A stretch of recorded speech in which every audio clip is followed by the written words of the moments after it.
everyone, welcome back to my YouTube channel. My name is Treasure. If you're new, kindly subscribe, hit the notification bell for more videos. Guys, today we have a visitor on my channel who is also my father. I'm so happy. I give God all the glory. I finally do an interview on my father. This is not an interview. I want to know more. I want you guys to know more about my dad. I also want to know more.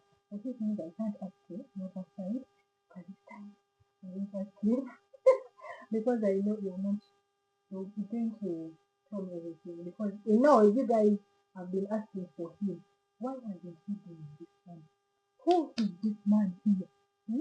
Where do I come from? Do you want to know about me more? Because, of course, without my father, I wouldn't be here. So I thank God for his life, and I'm so happy. I'm so excited. You can even hear the way I'm talking. Anyway, let him introduce himself. Okay, thank you.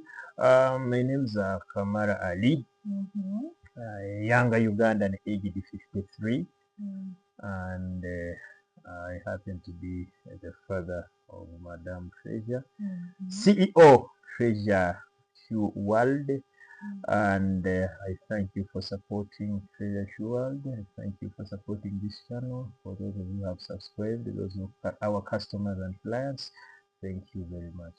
Okay, the one is so proud. That's the mere fact that my father is speaking in English, but I'm going to switch him up to Uganda. My father knows Rutoro, but I don't know Rutoro. I wanted to even switch him up there, but then I don't know what to ask. I don't know the right words to use. So, Father, this is my channel, and people have really been asking about you. So I've been telling me where is your father, where is your father. But the fact that you're here, first things first. Who are you? Like, tell me about where do you come from? Which tribe are you? Like, people want to know. Maybe I'll be like, but because I don't know the story. And they are asking those questions. That is nice. It's just your friend who would like to know you more. Uh, we come from a humble family, but it's a royal one in Fort Potro. Fort Potro, we got a challenge when they started demarcating and cutting of districts. Our main district was Kabarole Toro. So Kabarole Toro is a kingdom of the Batoro, and we come from the royal lineage of King Kievambe, and from our own Omugurusi, the late Blasio Kamara. All those were royals, and we come from Fort Potro. Fort Potro was a fort built by it was built by Captain Lugard. They call it Fort Potro. It was built by Gerard Poto. So Gerard Poto had built a barracks to fight the Abarusura. That is when Toro was breaking off from Bunyoro under the leadership of King Kabalega. So Toro Kingdom starts from there. That is too much history. But from there, we are the Batoro. We come from Toro Kingdom. Right now, we are in a district called Bunyangavu. Bunyangavu is just adjacent towards Kasese. So Bunyangavu, we have those small trading centers of Mugusu, Buhesi, Rubona, Kisomoro, Nyakigumba, then finally Kichuchu, and then you reach Yeria. From Yeria, you reach Kivito. So our district is Bunyangavu, Kivito sub-county. Kivito is also the parish, and Yeria is the village. Yeria is very popular. We have in there the Yeria Catholic Church, Yeria Primary School, that is St. John Primary School. And then we also have the hospital. So it is there that we neighbor with the parish at Yeria, Omugurusi Kamara. Omugurusi, I've been hearing Omugurusi. What does Omugurusi mean? He's an old man, an elder. So an elder. Because there's one uncle of mine, my name is Olivia on the channel. We went and we married. I know she don't like Hawaii. And then they told us, Mugurusi, Mugurusi. Come back when they're calling us Mugurusi. I'm like, why do they call us Mugurusi? Oh, it's a sign of respect. Yeah, the elders in that place are called Baburusi. Then if it's a woman, is Omukaikuru. Omukaikuru. I had a lot of Omukaikuru here and there when we went to that function, but I didn't know the meaning. Anyway, Dad, growing up, there is this challenge on TikTok where people put what do you like, whom do you wish was here? And then normally me when I do that challenge, I normally say, I wish my grandparents would be here. You know very well I don't have the other side of mom, and then this your side. Who are my grandparents and how are they loved? In Kajansi, incidentally, we also have a very strong family. My father, who is your grandfather, that is the late Staff Sergeant Charles Kamara Adieri, passed away in 1982, December 2nd, in the helicopter crash, very popular crash. He died with the late Oito Joke. So being in the Air Force, he was working at Entebbe Airfield. So at Entebbe, which means the areas where they could come to get leisure was Kajansi. Kajansi also near, then Zana. So that's when she got in touch with my mother, who was at Kajansi, just opposite Kajansi police station. Actually, where you see Kajansi police station, you just start like this. That house now is occupied by people like Biggie and what. That's where I grew up from. Then that total Kajansi is all our locality, and the surrounding areas of Muchanga, Weya, Kawoto. So we are in Kajansi on your grandmother's side. This is where I grew up. Then later on went to Fort Portal and started my classes at Kivito Primary School. Finished at Kivito Secondary School. Then later on came this side and had studies in South Secondary School. But that one now gives you a picture of my father and mother. So the mother was here at Kajansi, and the father, because of working at the airport, that's how I got in touch with my mother, who is your grandmother. And now that grandmother is buried at Bufunju. So she was called the late Rose Nansamba. So in that side, your totem is Ngabi. Ngabi Abasambaganyi. I normally say that the fact that I come from the real family, I don't have a totem. And that totem actually, incidentally, even the Babito of Fort Portal, where we come from the father side, we are also having Ngabi as our totem. So the Ngabi clan is very strong that side and this side too. So we fall in the middle of the Ngabi. So when we reach here, we all become Bazukuru Bansamba.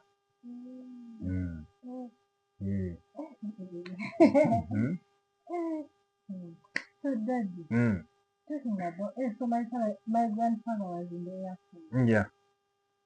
Oh my God, no wonder. Anyway, no wonder flights are calling me all the time.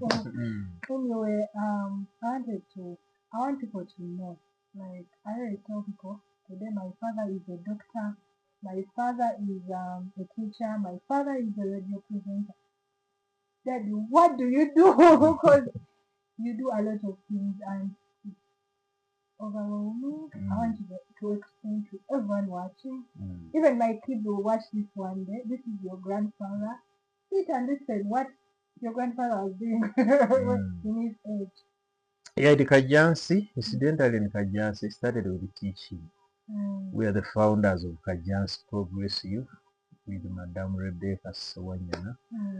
That's where I started teaching IRE in 1996. From Kajansi Progressive, I also taught, we also started another breakaway school that is high tech, and we named it New High Tech Academy here at Kawoto, Kajansi, with Mzee Edward Kurubaija. Then later on, I shifted to Masaka. Masakai was an MC at a certain function. Then they liked me and they referred me to Radio Wudu. So Radio Wudu, I worked there for 6 years. That's how I became a radio presenter up to now. And later on, upgraded and started journalism. I have a diploma there. Now, education comes in like a licensed teacher. Then later on, I settled to being a full-time radio presenter, and other things come in by the way. Okay. Okay, let me take you back. I remember when I was young, I normally tell people here that I was born with asthma. So I remember one time I came to visit in the village, like to visit where I was staying in the village, and we could go, me and my other siblings, to meet you where you are working. So yes, you'd work on radio, but you had a spot. It was like a clinic where patients would come and then recommend medicine. Even people would wait for you. Dr. Kamara, tell me about when did the doctor come in from this journalism? How did you know how to make medicine here and there? Yes. Actually, the medicine I was giving then, which I'm actually giving today, is called homeopathy. Homeopathy, for those of you who have gone further, you can even Google it and see what is homeopathy. Homeopathy is another branch of medicine altogether. This one is called allopathy, but the other one is homeopathy. It's a herbal, an international herbal from Pakistan and India. So being a member of the Uganda Ahmadiyya Muslim Association, I got in touch with certain sheikhs from Pakistan, and we took some courses in that remedy. Actually, they call it a remedy medicine. Where allopathy have applied and failed, we use homeopathy. And at times, homeopathy alone can do. So it's like a home herbal which you can use. But when you Google it, you see that in other countries, especially Asia and UK, they are using it so much, and it has very miraculous healing results. So that is homeopathy. That's what was giving out. And here in Uganda, even if you treat just flu, tomorrow they call you a doctor. The white was Eh, Mama. eh, Obuyinja buyise. Only Ugandans can understand that. I was the my father is the doctor. Because I could see people coming and getting medicine. Anyway, we thank God for that. So Dad, I normally tell these people here, okay, when I'm asked to talk about when I was growing up, we did go together. But I will normally tell people here that my relationship with my father is so, how can I say, is so strong that whenever I see my father, it is like a long distance relationship. Whenever I see my father, it is new. Like I always want to spend more time with him because I never got a chance to go with him. So I want to ask my father today, when you guys are watching, how did he, because I didn't grow up with my father, I grew up from my mother's side. How did he keep the communication, like keep me close to him? Regardless that I didn't grow up with him. Like there's a way whenever I meet my father, there's a way I open up like I said yesterday. Like every time my relationship with him is new and stronger. So maybe there's a child out there who has not grown up with a father, who has not grown up with a mother. I don't know the person you did grow up with. But then, what advice could you give them to strengthen their bond with the girl child? Because I'm a girl child.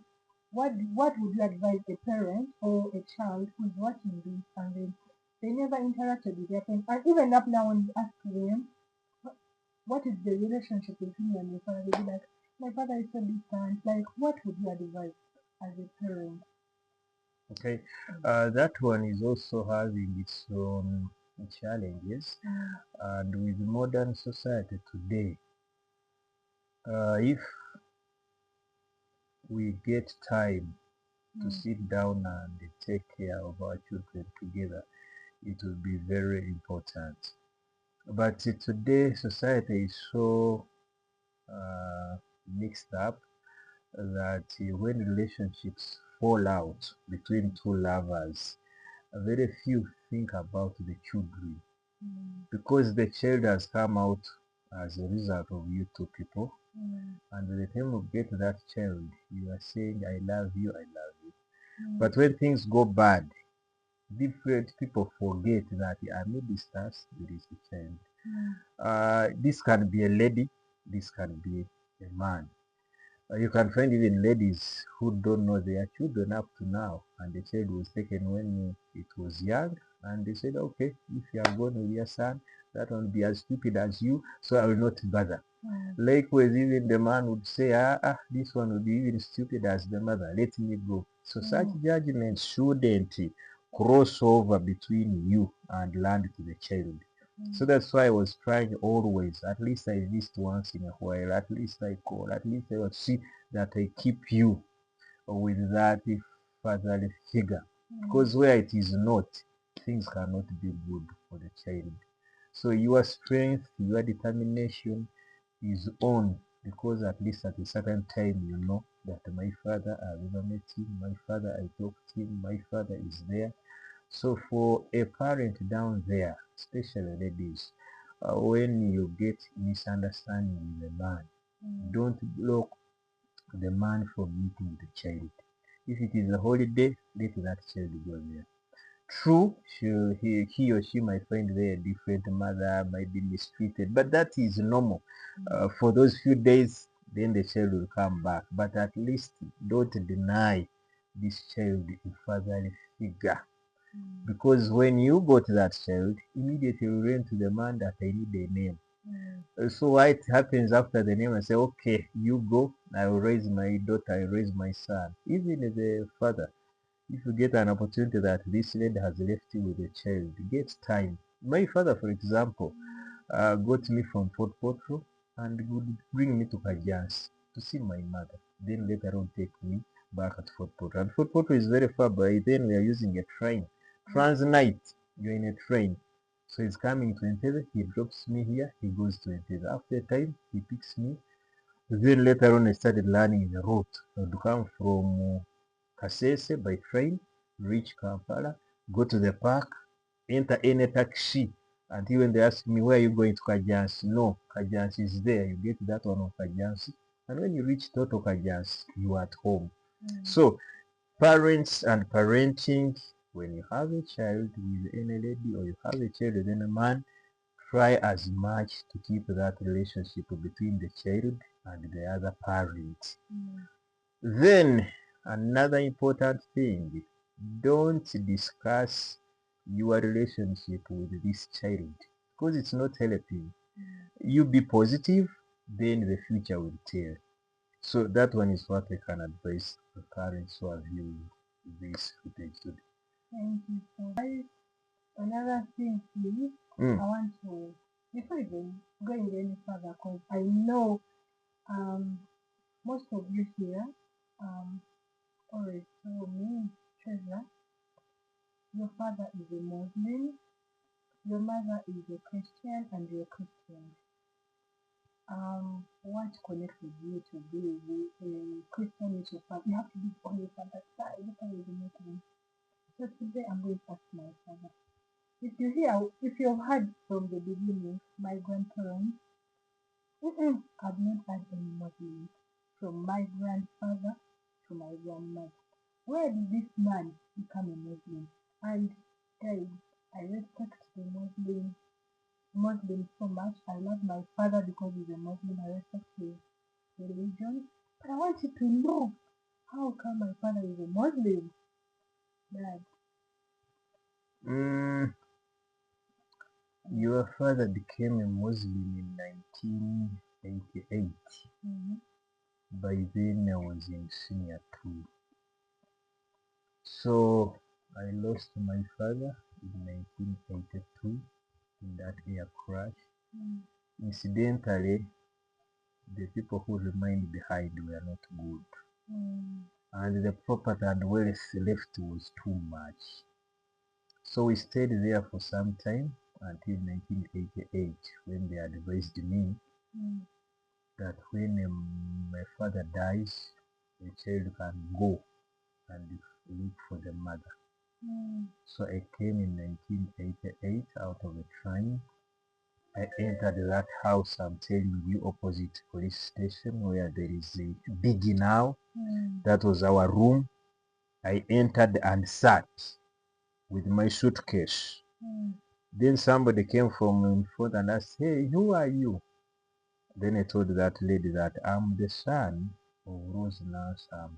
Oh, Rose Nansamba, Nalongo's daughter who died. I had not known that my mother had died. It was almost 2 years after her death that I was returning. So I didn't know her death, I didn't know her burial then. So life was that. I couldn't go back at Fort Potro. This people had chased me away. My mother had died. So my grandmother was saying to the neighborhood, that's where they said to me, and the old lady was there around 80 years. She just cried, oh, you have come. Your mother died.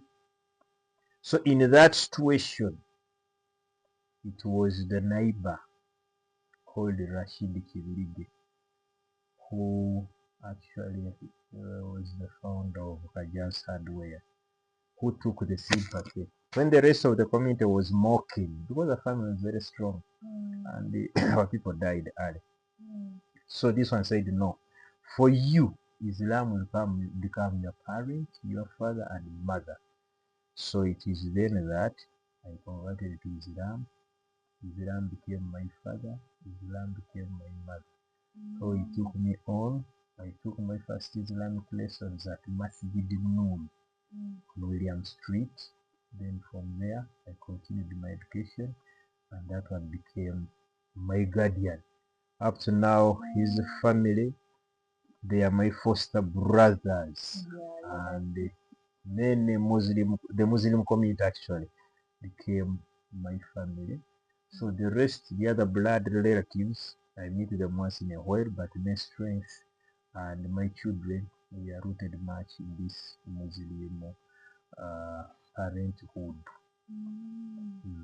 So Dad, when I grew up, I'm even telling you in Kano, I was told my father was a Muslim, but I chose this side. As a parent, who Muslim, okay, who you care about religion so much, did this affect you? Like, I have a daughter out here who has become a Christian. And how did you do it with it? Because I don't remember any day that you had a thought in church that you quarreled. I don't remember a day you stopped me from praying. I don't even remember a day you told me convert to being a Muslim. You left me. I want you to tell me how did it even affect you? And therefore, what did you do? No, they are situational incidents. You know, there is situational incidents, and there's what they call crisis management. First of all, we had fallen off with your mother.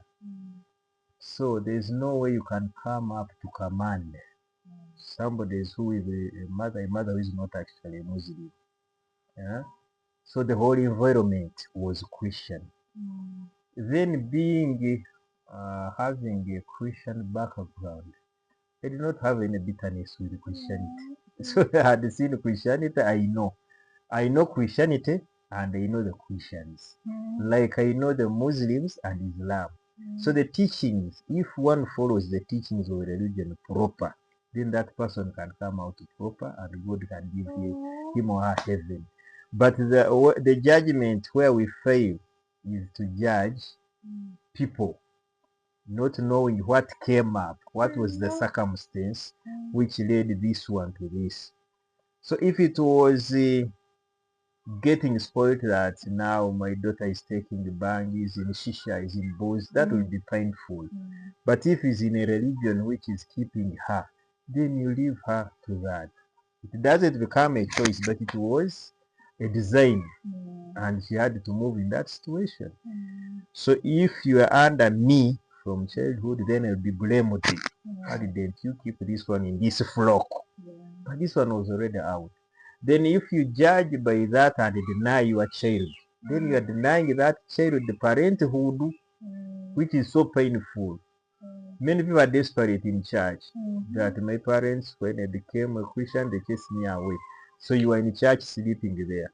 Then the people chased me away because I'm a Muslim. To me also, when I converted to Islam, my remaining people had no choice. They just welcomed it. Because as a Muslim, when I went back, I had the child discipline. I didn't go to back at them for you are not this, for me I'm this. No. I went as humble as usual, that I'm your son who you chased and went to Kampala. Then Islam picked me up. What about your mother? I found when my mother had died, people started looking down because it was a shame. This is a son of your brother. Huh? And after his death, you chased him away. When he comes back as a Muslim, what do you do? But you are lucky he didn't come back as a bang smoker. He don't come back as a drunkard. So now our struggle between me and you is to prove, is there any teaching which is good in Christianity? Practice it. It will keep you. That's true. So is there any good thing in Islam? Then I practice it. But if you come and I become hostile, then you'll hate not only me, but even Islam. Then if you come and become hostile to me, then you know how my daughter got spoiled because of this conversion to Christianity. Then you'll make me hate you and religion. So actually it is the practice of religion and the values of that religion that keep a person in good hands.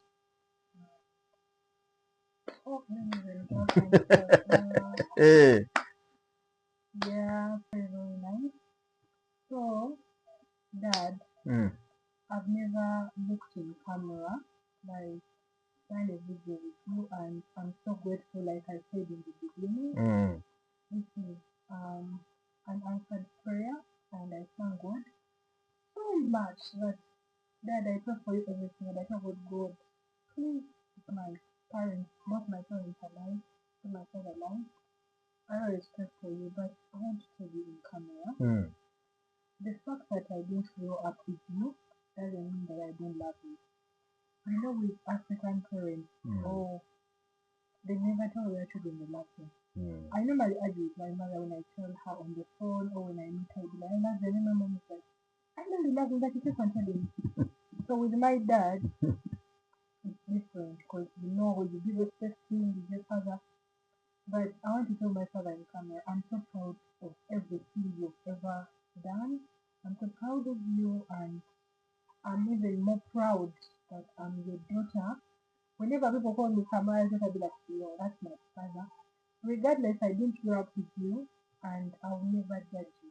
I'll never judge you. When I was growing up, when I was younger, I used to go to pray in church, and I used to tell God, God, I pray that my parents would get back together. But now, I tell God, God, I pray that you take my parents wherever each one of them is alive and bless them wherever they are. I thank God that He's doing so. So today I want to tell you, I don't have a lot to give you, but I want to appreciate you. Thank you for trying. You've really trying that. I'm speaking on behalf of myself and my siblings. Like I already said again, I have siblings on my dad's side. I want to say, okay, they also sent me to say thank you to you in camera. Thank you for being a friend to your children, that when you hear something is wrong with your child, you run. When you hear an emergency, run. I even feel jealous of my other siblings who grew up with you. Me, I would yearn to grow up with you so bad, and I wish I could take back time. But it is what it is. It can never be changed. But I'm grateful that we can talk. You are my friend. I thank you for being my friend. In camera, you have been my friend. There are times I call you when I'm down. There are times I call you when I need a friend to talk to, and then you'll be like, okay, you should do this and this. You always advise. You always run when it comes to me. So I thank, and my other siblings, I thank God for your life. I love you so much that I pray that the Lord that I serve, that you will also serve, even though you're Muslim and Christian, will continue to bless you for us. For your grandchildren, we are yet to born. For your for your in-laws. You are ready to bring for everyone, even people watching, please. Thank you so much for supporting, but this time it's not your time. It's for my father. Yeah, Dad, I really appreciate you. I love you, and I'm so glad. Thank you for this time. Thank you for this. I don't have. If we are to talk with my father, guys, we have to do different videos because we will never stop. But before him leaving this channel, I wanted to tell him how much he means to me. He means a lot to me. You know, there are kids you see on social media crying, saying, I wish my dad was alive because my dad, I love him, and then they never got to work with me. So I thank God that I've taken the opportunity to tell him, come on. Not him living just like that. Guys, you know, I'm a victim. I don't have a lot, but I want my dad. I think this is the first time my dad is trying to reassure me. Yeah, because he lives far away and I don't even know his street sign. Oh my god, very embarrassing. But this time when I went to China, my dad was in my head like, this man has to work against one because he prays for my brand. So he advises me. So today I went to gift him some casinos, small. Yeah, because I couldn't make him pay. How can I make my father pay? I want him to wear treasure shoes and then I want to see his reaction after unwrapping the gift I got him from China. Anyway, guys, enjoy. So guys, this is my brand and that's all I do. That's Aha. So dear viewer, here am I being gifted treasure shoe world. But first of all, I thank God for giving you the wisdom starting up something. It's not also common for girls like you want to be rushing, let me get married and settle, which settling has become impossible today. After 2 children, somebody is already in Saudi Arabia. Hey, these people never settled. They never settled. But now, if you start something like this, I'm also proud of you, especially when you introduce us to this new era of online business. Up to now, we sit down and wonder, is this wisdom from your mother, from me? It is too much. So dear viewer, don't be jealous of me. I've got some treasure from Treasure Show World.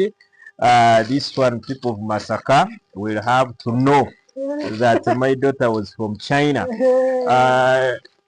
In those days, we had people having t-shirts say that my friend went to London and all he got is this lousy t-shirt. And someone would brand that and walk. But my daughter went to China and all I got are these expensive shoes.